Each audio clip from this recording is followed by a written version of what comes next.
Background, I'm a chiropractic physician. I have a family practice in the suburbs of Chicago. My background, at a young age, I was given an opportunity to work in a supplement manufacturer as a formulator for different supplemental products for different disease conditions. And so we formulated those products based on research studies that we were doing.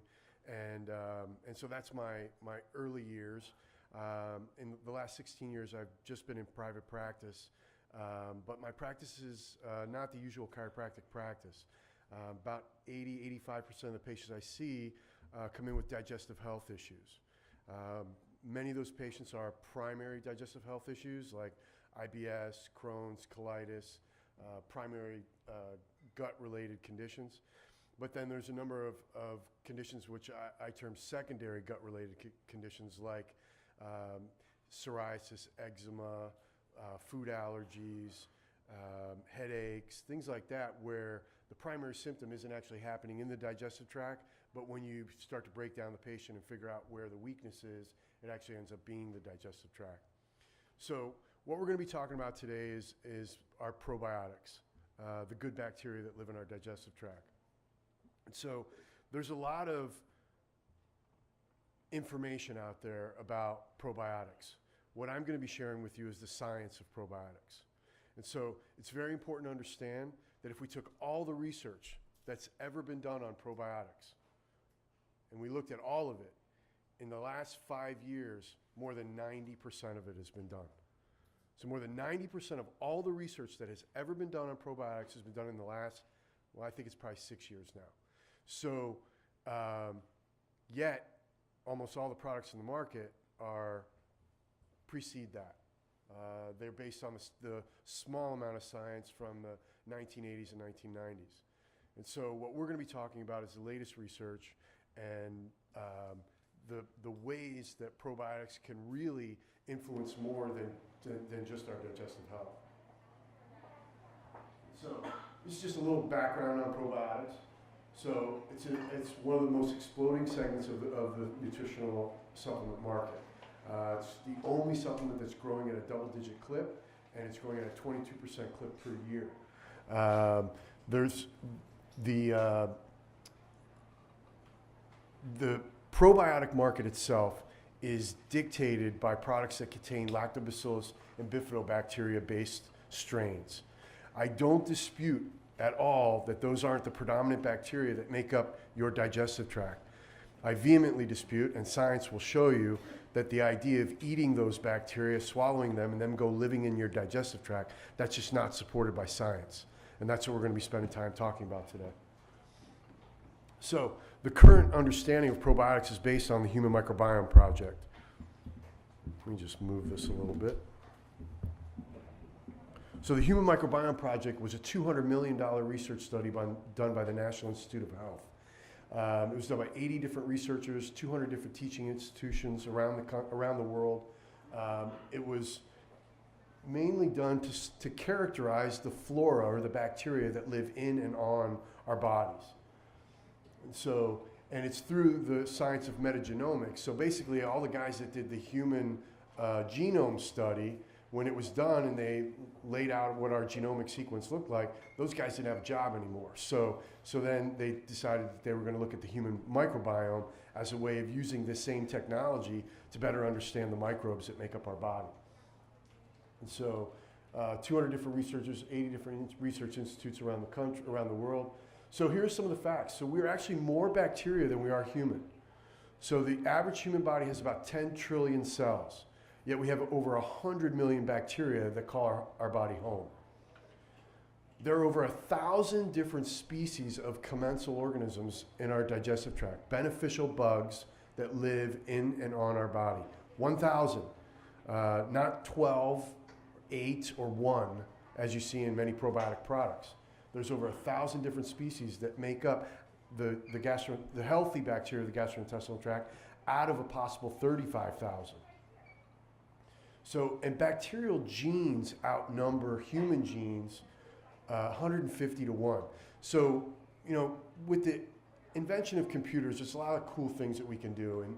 And when you take a computer model and you say, all right, here's everything we know that the human body can do, and you input that data into the computer spits out how many genes does a computer think that humans must have in order to do all the functions that we know of. And we don't know everything, but the things that we know, and the computers, when they spit it out, they always come back with 45 to 50,000 genes, yet we only have 25,000. So these bacterial genes are very important for us for very basic functions, especially when it comes to nutrient uptake and immune function fighting infections.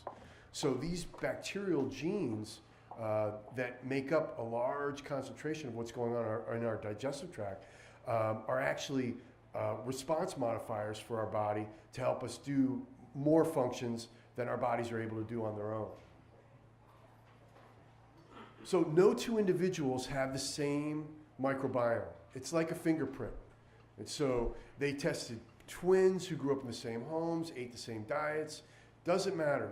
The individual microbiome is like a fingerprint. It completely separates everybody from everybody else. It's very unique. So, and then the intestinal environment, it's not homogeneous, meaning it's not just this giant cauldron of bacteria. It's actually a very highly specialized area. And this is a very challenging slide to understand. But really what it's saying is going from the stomach down to the colon, the number of bacteria dramatically changed, goes from 10 to the first power to 10 to the 12th. But the strains of bacteria are very different. And also if you go from the epithelium out to the lumen, the types of bacteria and the quantities of bacteria change. And so the point is that this is a very highly specialized area. It's not a vat where you just throw bacteria in there and they go and live. The immune system's highly intelligent, and in order for it to be healthy, it needs to be diverse, many of these different strains in different areas, and specific in that certain bacteria are only in certain areas. So where do we get our microbiota? So the answer to that question, the simple answer to that is mom.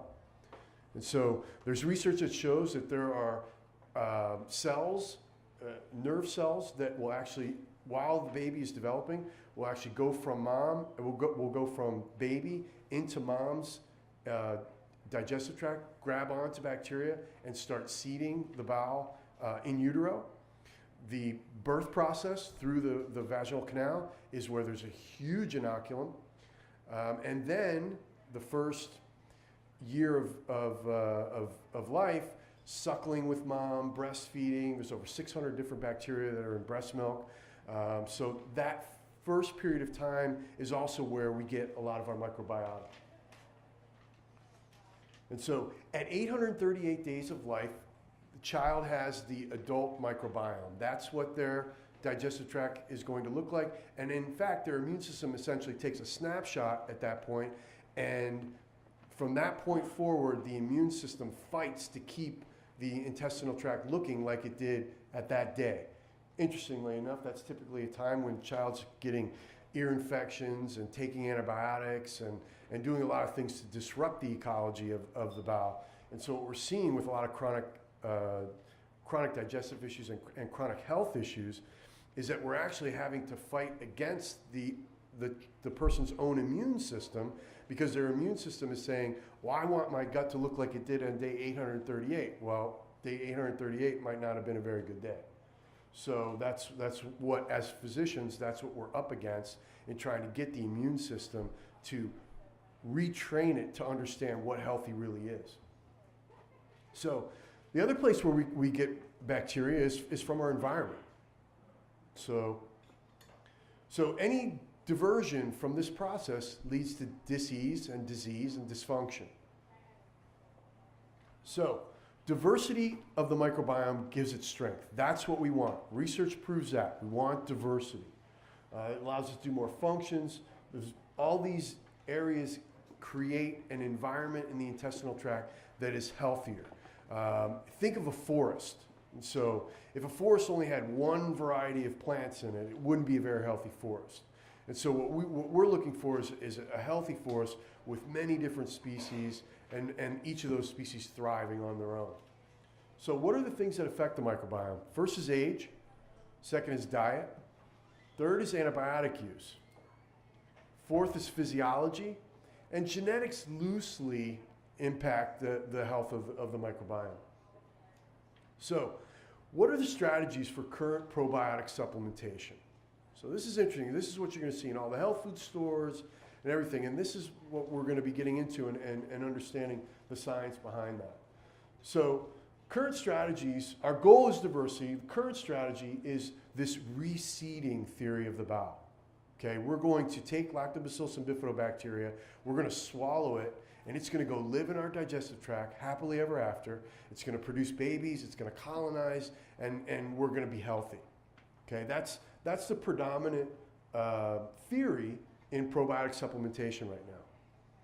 And so here are two of the leading probiotics in the retail market.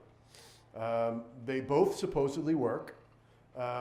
They each contain a variety of different Lactobacillus and bifidobacteria.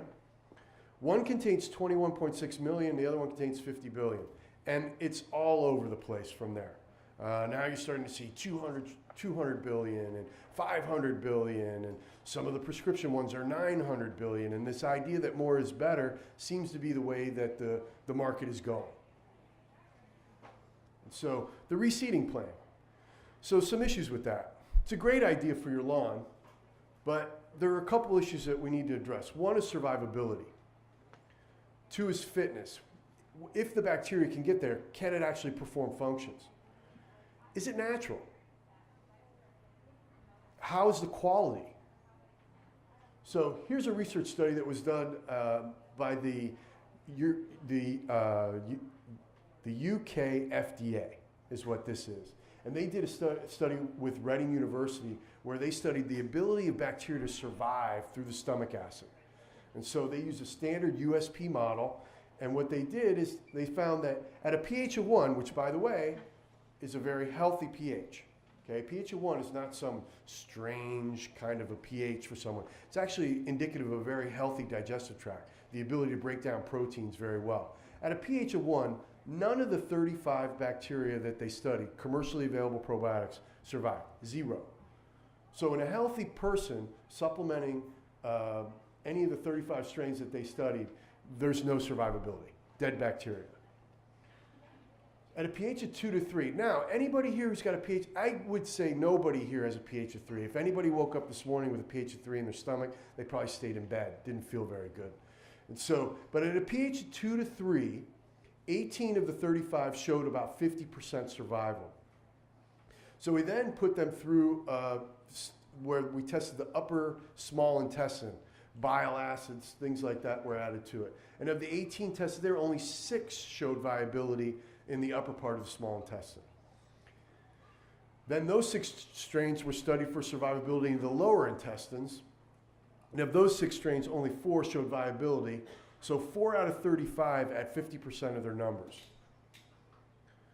So this is another study that was done at Silica Labs, a third-party independent laboratory.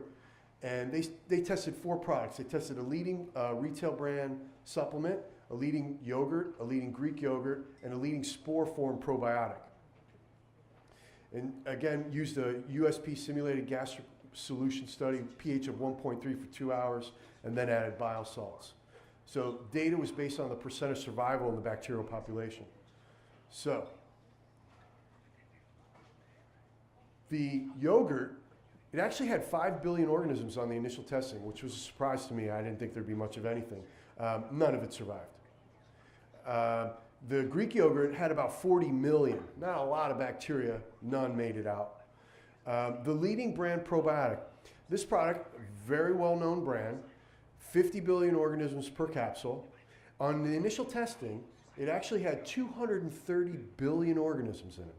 Now, why would any company put that much overage in their capsule?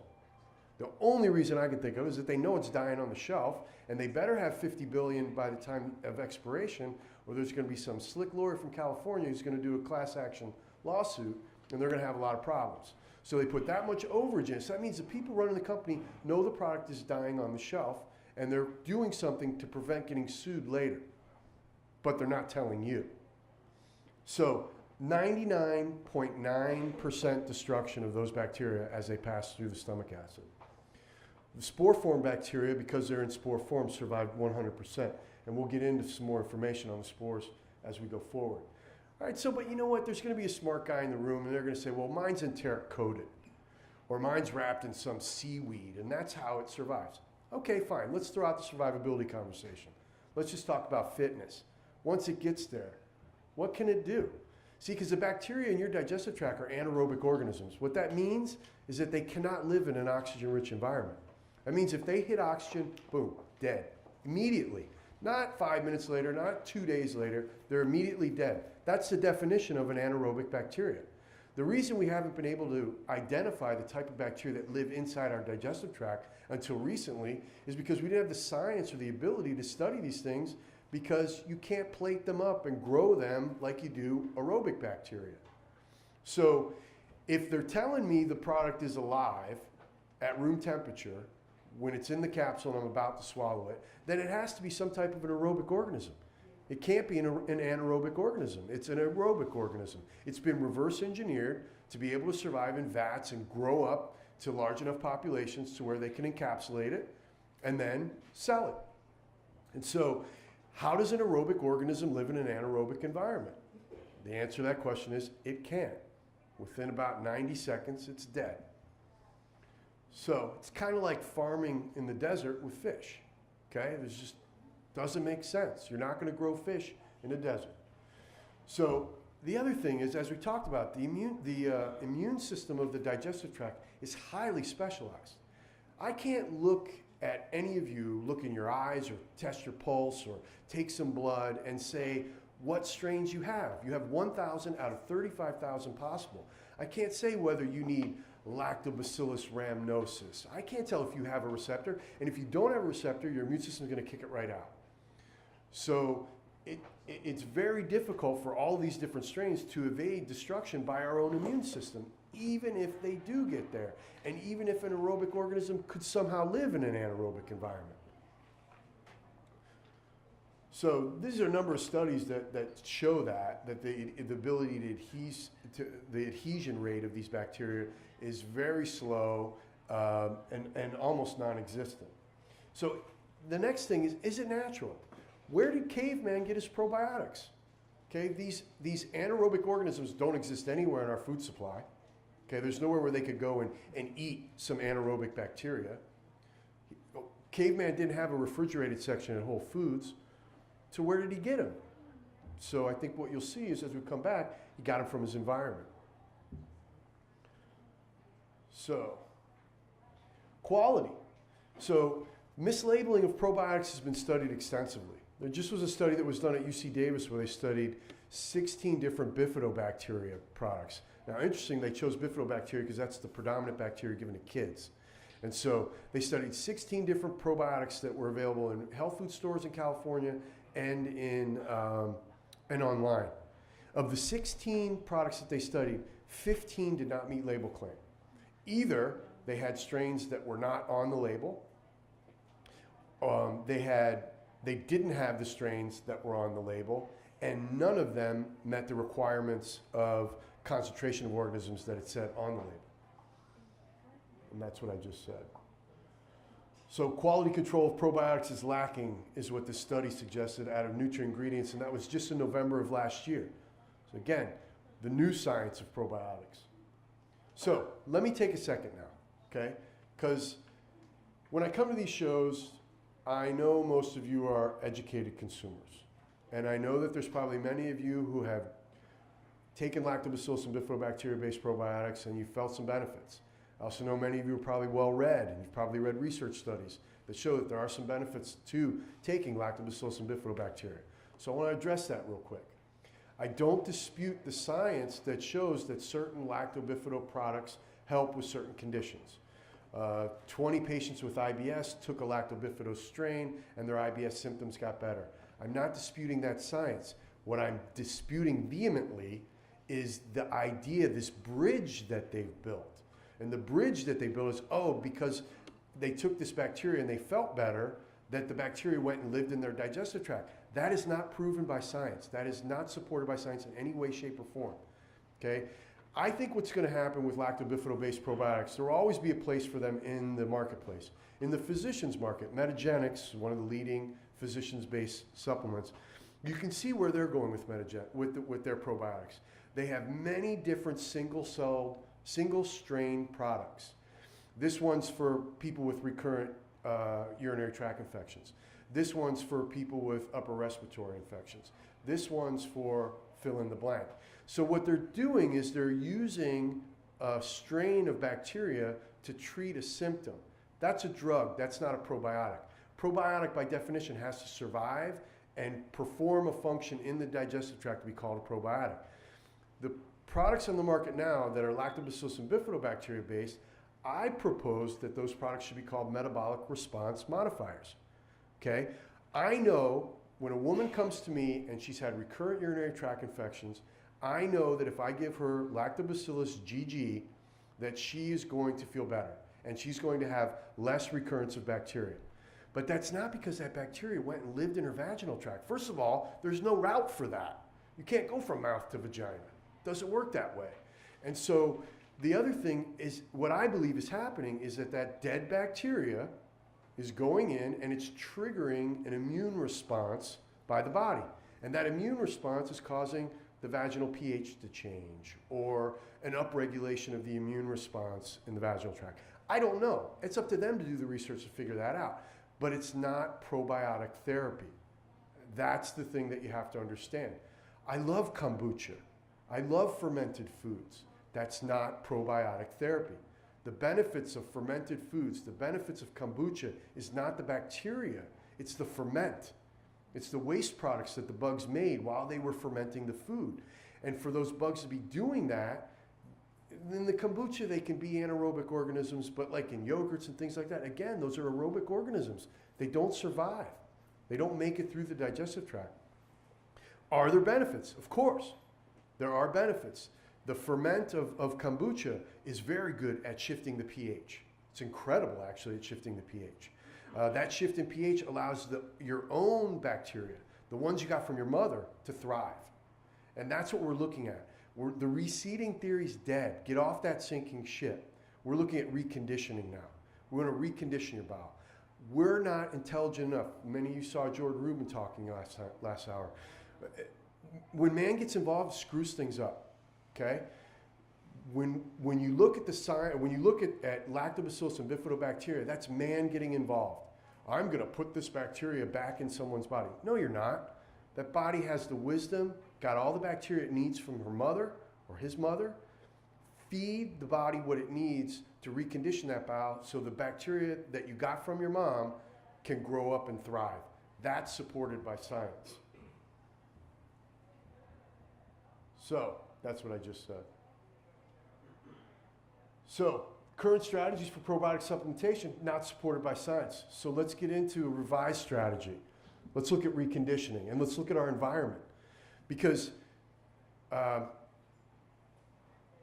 what Jordan said about our food and the necessity of real food, I couldn't agree with more. But the one thing that real food's missing, and the way Jordan's farming and the way he's talking about bringing back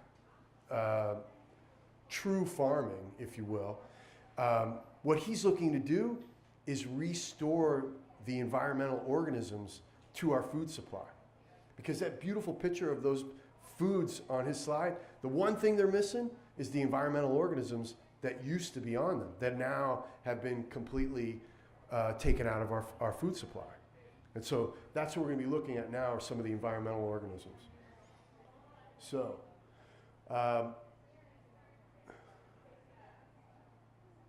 this we're looking at environmental bacteria, and we're using a couple. We're going to look at the Hosta tribes in Africa, and we're going to look at Bangladeshi children. So the distal gut of Bangladeshi children harbored significantly greater bacterial diversity than that of U.S. children. Now, granted, U.S. children don't have to worry about getting eaten by tigers, so there's definitely problems with living in Bangladesh. But the point is, living off the ground, eating the dirt, things like that, creates a more diverse microbiome, which we already know more diverse is healthier.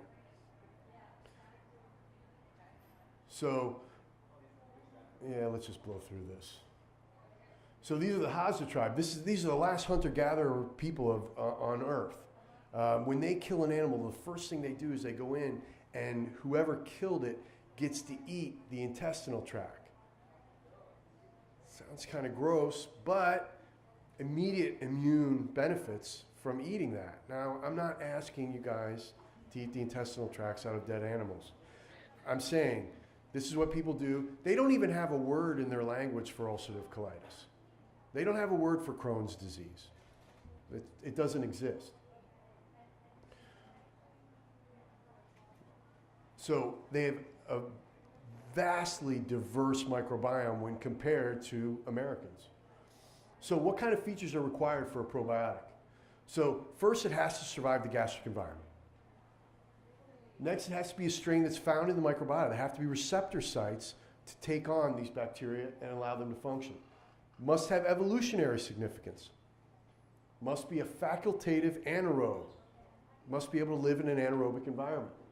And it must have a biphasic lifestyle, meaning it must be able to exist in our environment and in our digestive tracts.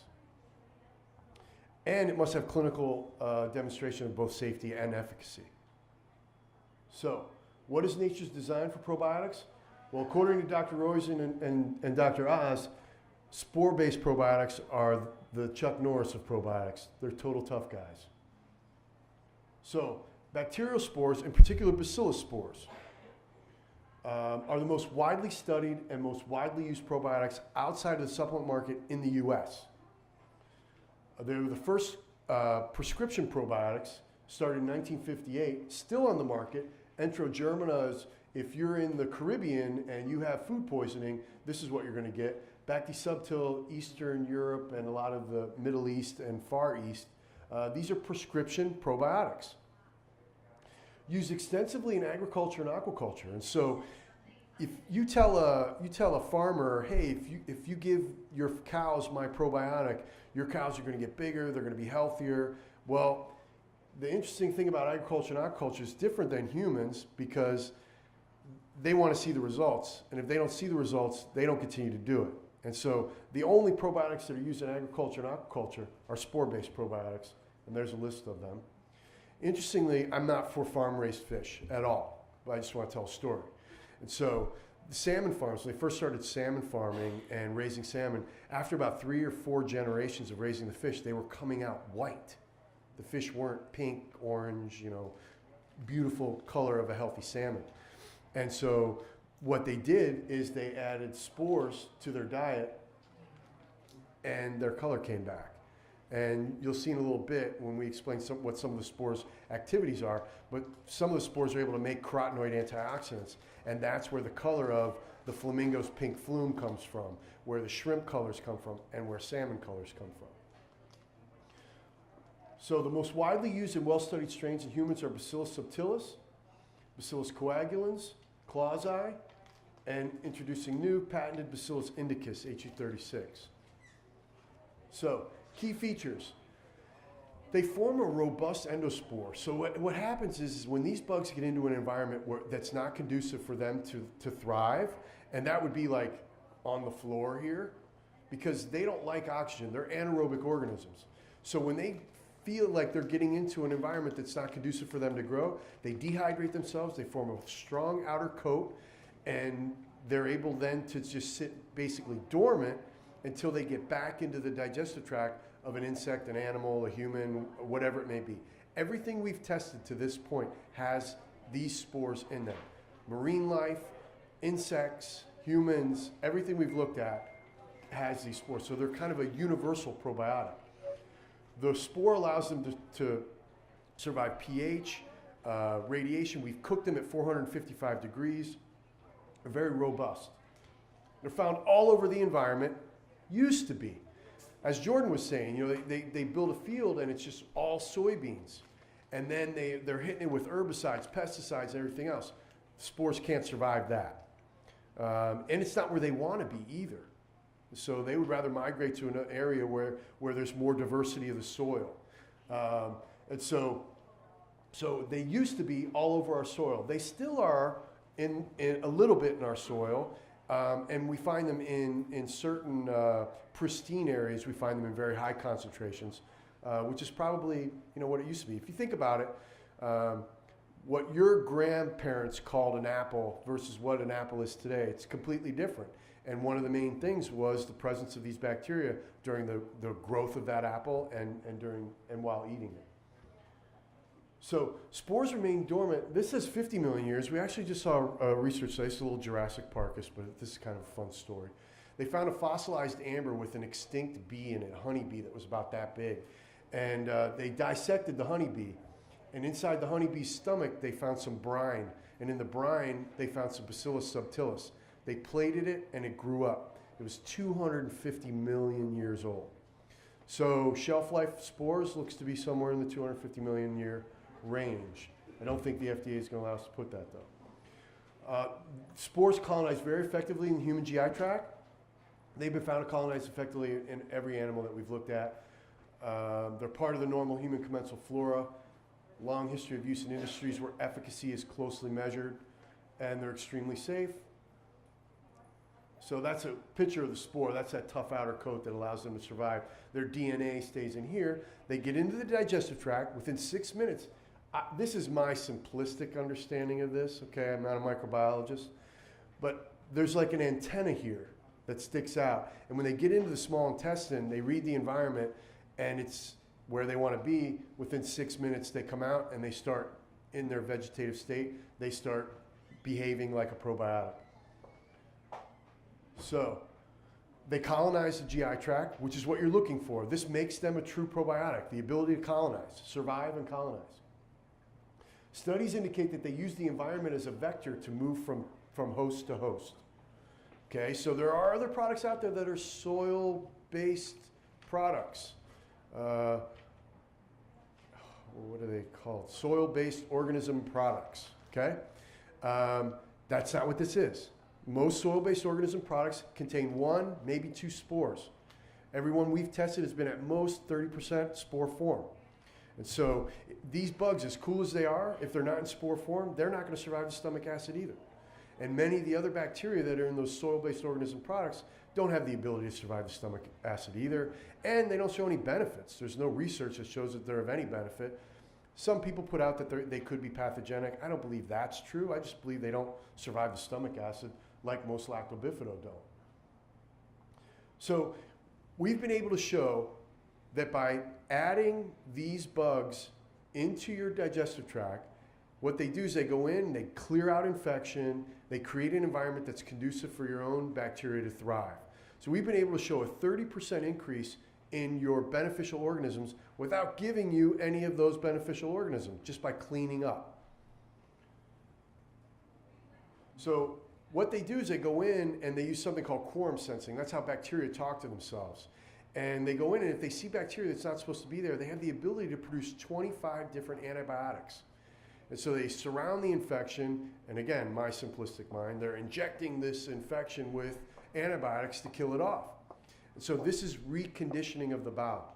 The reason that you don't have enough lactobifido of your own lactobifidobacteria that you got from your mom is because you've got inhabitants in your bowel that aren't supposed to be there.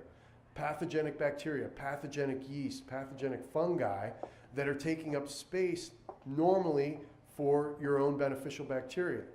So in order to help your own bacteria thrive, we've got to get rid of these infections. Tons of research with these strains getting rid of pathogenic bacteria, pathogenic yeast, and pathogenic fungi. That's called competitive exclusion. They first fight for space on the intestinal lining. If that doesn't work, they bring out the big guns. And they've shown the ability to increase the growth of our own lactobacillus and bifidobacteria that we get from our mom. So here's the other thing. So there's a lot of probiotic companies out there. If you own a probiotic company, the easiest way to figure out what your probiotic does is to do a gut model study. It's a $300,000 study. There's 2 universities in the world that do it. It's a 6-week study where they're able to observe what happens to a human digestive tract in a laboratory setting and tell you exactly what happens.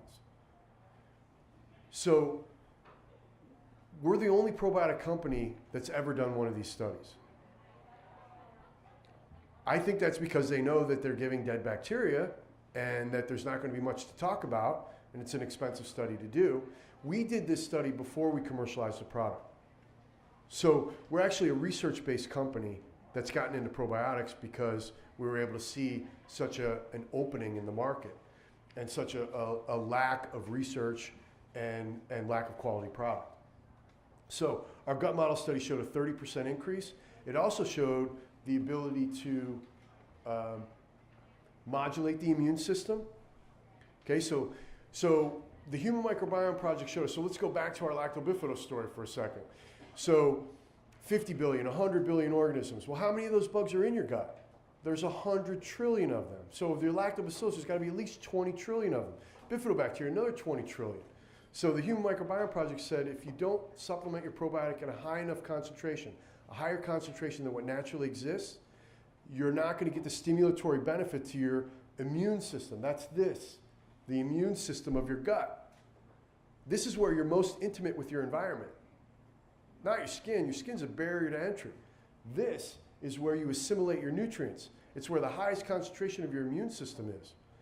And so in your digestive tract right now, you have about 2 million spores. So if we give you 3 billion, we're giving you close to 2,000 times the native population. That's going to create a stimulatory benefit to this part of your immune system, which is going to create an overall modulating effect on your overall immune system. And so what that means is that the spores allow you to fight infection, but they also re-educate your immune system to function properly. This is huge for people with food allergies or environmental allergies. It's also really important for autoimmune conditions. Basically, spores are a tutor to your immune system. So they go in and they say, hey, you're reacting the wrong way to this. It's just a food, or you're attacking yourself. And they retrain the immune system to function appropriately. So I'm going to catch up here. So they're a digestive aid. So they're able to produce all the key enzymes in your digestive tract to help with assimilation of your foods and assimilation of your nutrients. Direct digestion of resistant starches, proteins, fats, plant matter, and non-starch polysaccharides. They're able to detox things from your environment. There's certain things that are in our environment naturally that aren't good for us. Things like vomitoxin and ZEA. And the spores have actually been shown to go in and neutralize these toxins. Okay, so at this point, it's a pretty cool probiotic that we're talking about. Pretty different from anything anybody's ever talked to you about or shown you before. This is the part where we really blow your mind. The spores actually go in and they eat fibers, sugars, starches, and all these things in your digestive tract. And then, pardon my French, they poop out nutrients. Their waste products are our nutrients. Their waste products, the full spectrum of B vitamins in their methylated form. The methylated form is the directly absorbable form of B vitamins. Vitamin K2, nattokinase, coenzyme Q10, the entire spectrum from ubiquinone to ubiquinol. These nutrients are being produced in the digestive tract as waste products from these happy bacteria that are eating undigested food in your digestive tract. Short-chain fatty acids, so they eat resistant starches and they make short-chain fatty acids. Actually showed a 40% increase in short-chain fatty acids. No probiotic has ever shown the ability to increase short-chain fatty acids. So not only were we able to show it, we showed a 40% increase. Short-chain fatty acids are hugely important for inflammatory bowel disease, hugely important for cancer. It's the fuel for the cells of your colon, and our body doesn't have the ability to produce it. We're dependent on the bacteria in our gut to produce these nutrients in order for our bowel to function properly. But here's the key. An increase in short-chain fatty acids switches your body from sugar burning to fat burning. So it's the first step in losing fat, in burning fat, increasing your metabolism. So these are some of the things that short-chain fatty acids do. Supports healthy colon, supports fat burning, major energy source, supports the growth of good bacteria, supports healthy cholesterol and triglycerides, and it decreases intestinal permeability. So one of the strains that we've been working with is HU36. is patent pending, and it's patent pending for the biological release of carotenoids. So here's where the story about the shrimp and the salmon and the flamingos comes back into play. So these bugs actually eat fibers and make as waste products alpha carotene, beta carotene, zeaxanthin, astaxanthin, lycopene, and lutein. It makes those carotenoid antioxidants at RDA levels, and it makes them right at the site of absorption. So they're the most biologically available carotenoid antioxidants on the market.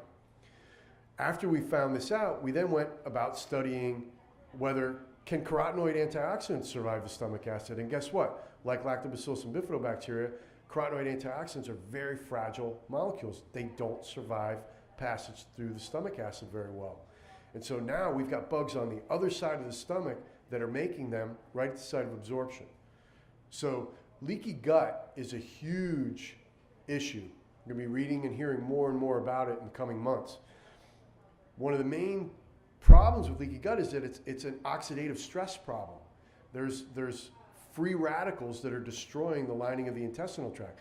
That, along with infection and a lot of other things. The ability to deliver antioxidants right at the hot spot is huge for reversing leaky gut. Getting rid of the infections that are punching holes in the gut in the first place, the yeast and the fungi, is another step. And so we have right now, but I'm going to say June 1st. By June 1st, we'll have a completed leaky gut study. Based on the preliminary information we're getting, we're showing a huge decrease in circulating toxins after a stressful meal. So after someone eats a McDonald's breakfast, the amount of circulating toxins that are going through their body is huge, and it spikes over a 5-hour period. That's called postprandial endotoxemia. That's how you measure for a leaky gut. In our preliminary testing, we showed 1,000-fold blunting of toxins after a meal, which basically shows that we're sealing up the gut. How are we doing that? Getting rid of the infection and putting out the fire, putting out the oxidative stress. So which strains are important? So Bacillus subtilis, it does all the heavy lifting. Powerful immune modulator, powerful infection fighter. HU58 is the one particular component of Bacillus subtilis that's been studied most extensively. And so there are a couple products out there that have Bacillus subtilis in them, but they do not have HU58.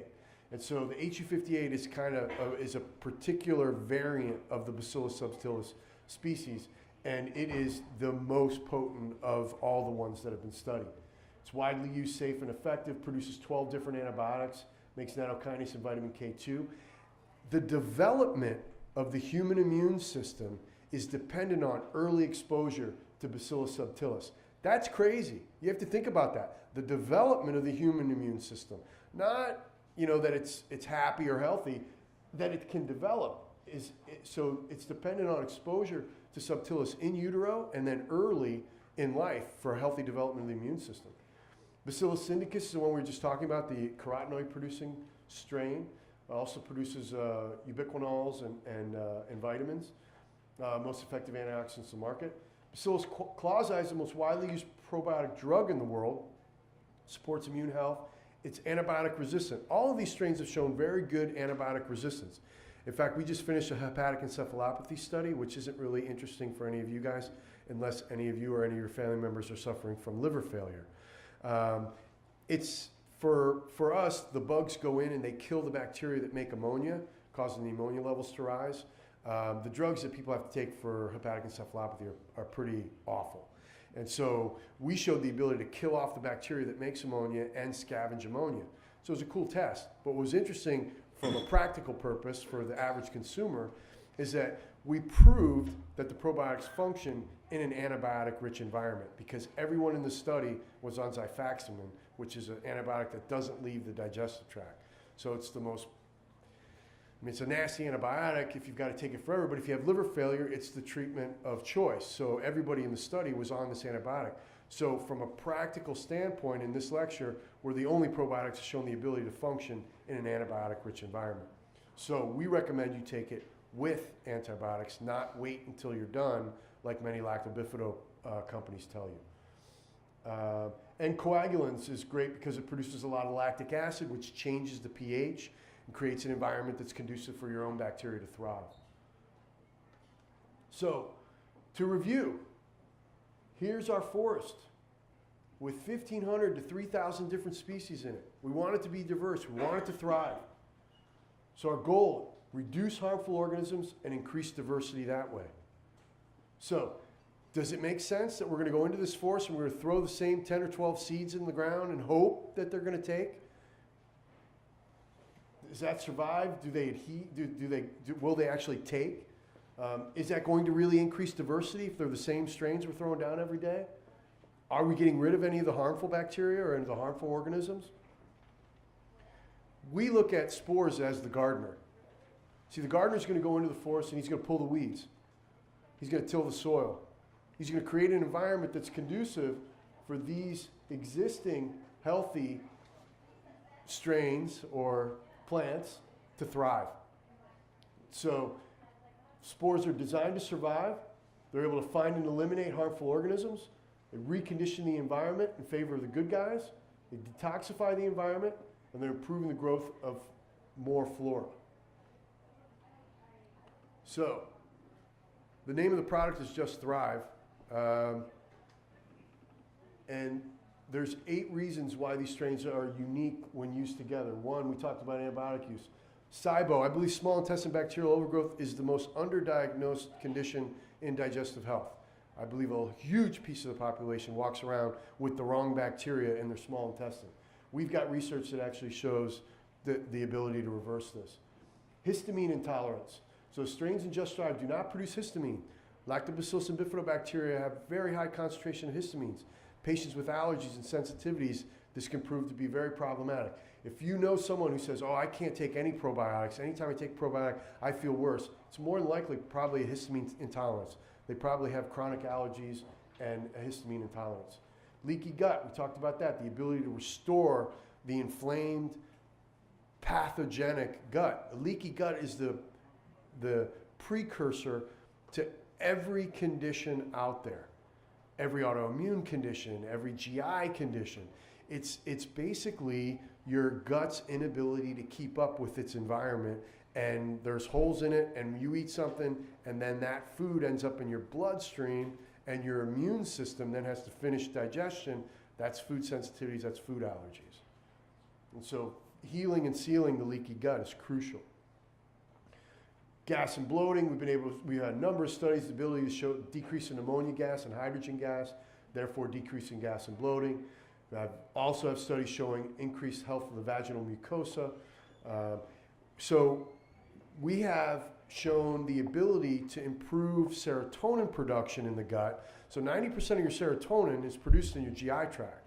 And so serotonin is your happy chemical.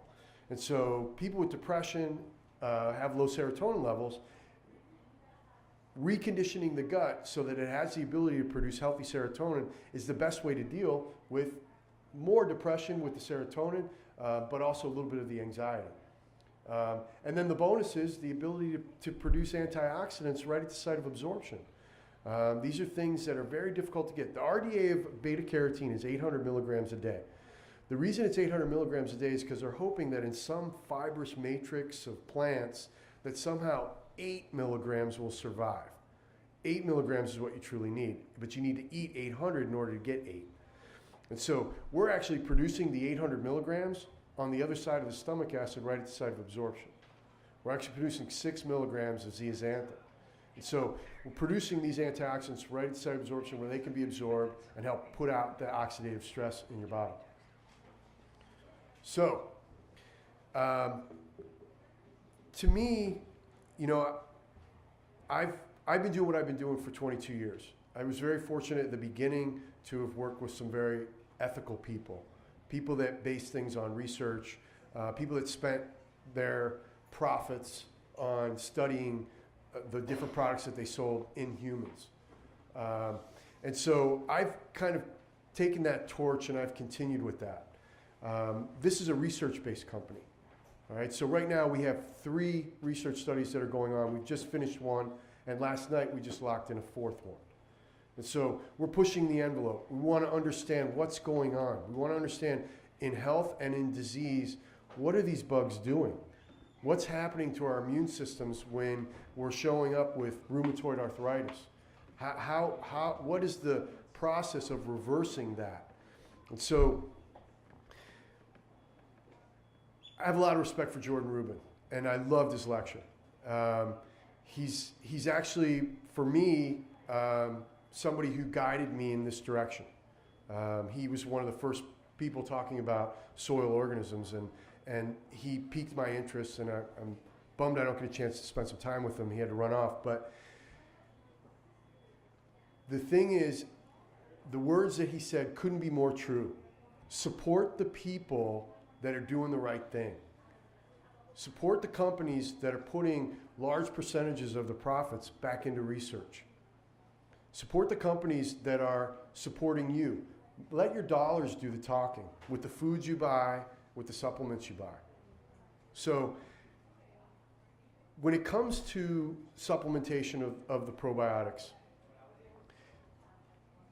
the important thing to understand is that the first reaction your body has to the probiotic is not always a pleasant one.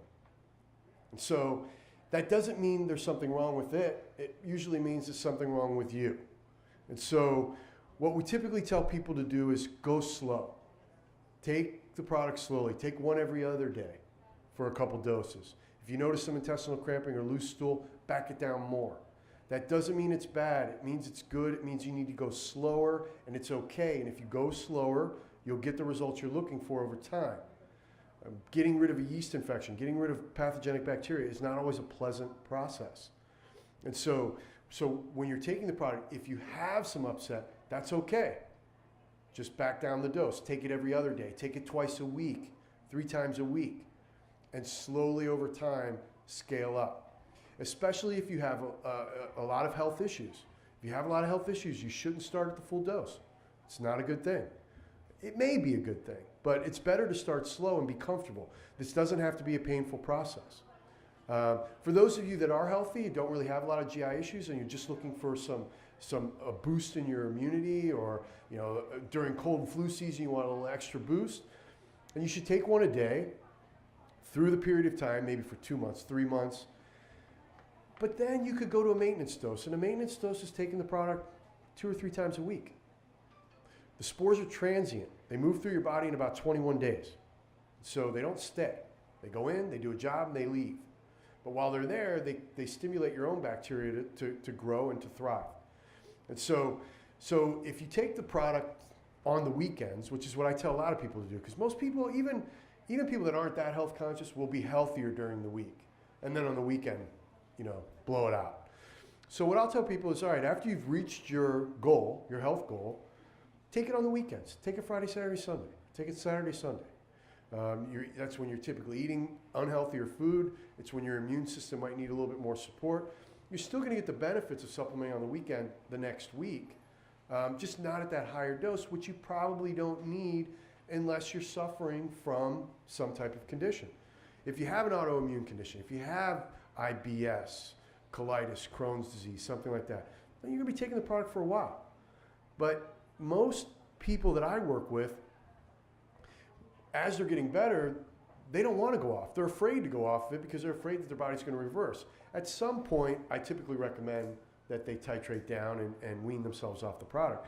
But I have patients that have been on the product for going on 4 years now. So there's no problem with dosing for extended periods of time. It's just a question of whether or not you need it or not. So, any questions? Yes?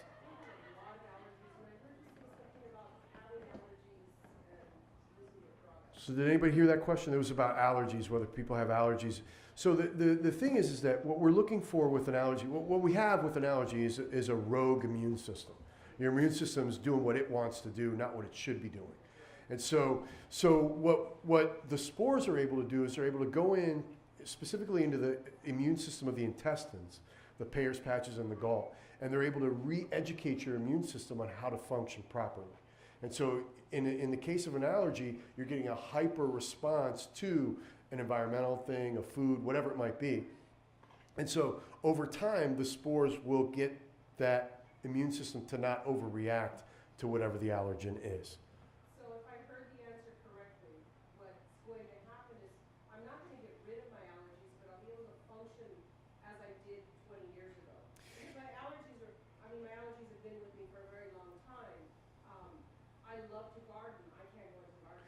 So what you'll see over time is an improvement in that, where you'll be out in the garden and the reaction will be less, and it'll be less over time. And I don't know you well enough to say whether it's fixable or not, but I can say that I have seen it fix. I don't know if you've got other extenuating circumstances that will only allow it to get 80% better. But whatever it might be, it will retutor your immune system and help you function. Yeah. Yes. Two questions. One is in regards to celiacs and then also the one we can't go down as well. Okay. So pernicious anemia is associated with short villi of the intestinal tract. We're actually doing a research study in New York right now where we're showing some increased villi growth. That'll be a very interesting study when that comes out. So the thing is that with the spores, you're actually producing vitamin B12 on the other side of the stomach acid, and it's right at the site of absorption. So that's going to help, first of all. Second of all, with celiacs, we're doing some research with it. It's very preliminary. I can't sit here and tell you that it heals celiacs or that you can go off and eat wheat after you've taken the product. But what I can say is I have a lot of celiac patients in my practice, and if they stay off wheat, take the spores, their digestion's a lot better.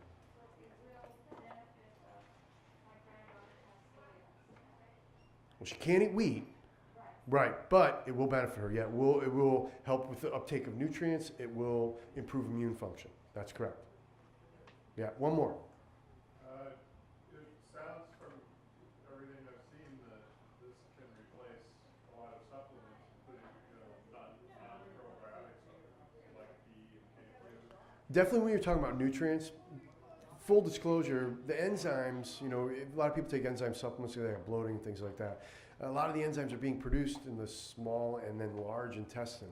You really need the enzymes really starting stomach and in the upper part of the small intestine. So in some cases, I continue to use enzymes. But when you're talking about B vitamins and things like that and the nutrients, yes.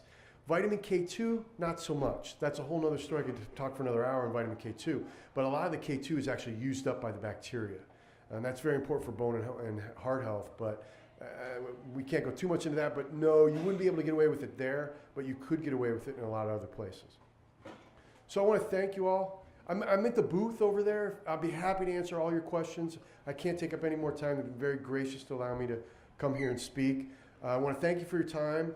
Come over to the Just Thrive booth. I'll answer any of your questions. Thank you again for having me. And thanks. And have a great rest. Enjoy the rest of your week.